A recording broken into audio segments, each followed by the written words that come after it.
Tôi lên mau tụi nó à, ta cúi ơi. Bây giờ cô biết chỉ phải ra bên thay rằng rồi giờ anh mai chúng ta cái này là như mà phải làm chứ anh bây giờ mấy à theo thân sao biết bàn anh và anh đi xôn vào cái cái phải làm mỗi giờ làm phải anh chứ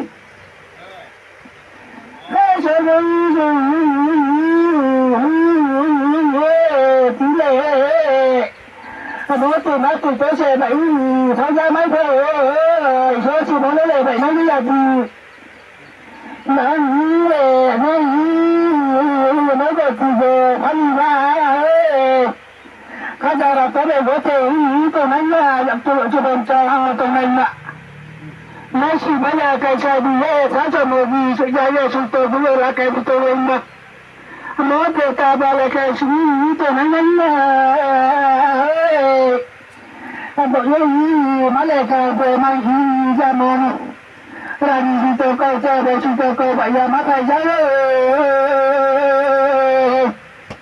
nói là tôi nói tôi mới là cái gì bây giờ mọi người chúng tôi coi về mắt thầy ra đi về ôi mình sẽ rồi tôi nói tôi phải về tại tôi bây giờ chỉ mong người bệnh mình là bởi sự mong người tôi nói là tôi dân luôn vậy anh đây là bị đánh mất cái này cái sợ cái ta lại cái rằng bây giờ tôi bảo không chuyện mất tôi gọi dân chứ nên tôi không không chỉ biết có cái lệ năng chỉ biết là cái này cái năng mình tin người ta có người ta ra cái gì năng để tới giờ này tới chúng ta ra cái năng mình ta mà dùng từng người cũng thấy gì nó sẽ cũng lang là mùi tay mà rồi để tùy ra lại phải biết thì mà mùi tay mà lại có nào rồi sẽ bảo gì lại có ni là phải hiểu đi cặp ta cũng là một số người là tôi nói bây giờ là giống như nó này giống như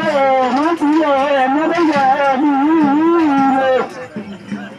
nó trở thành là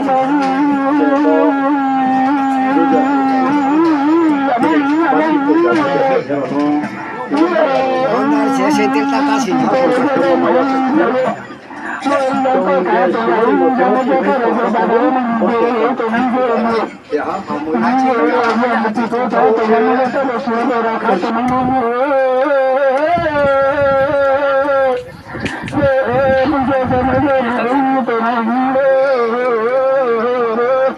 sao nữa là sao đó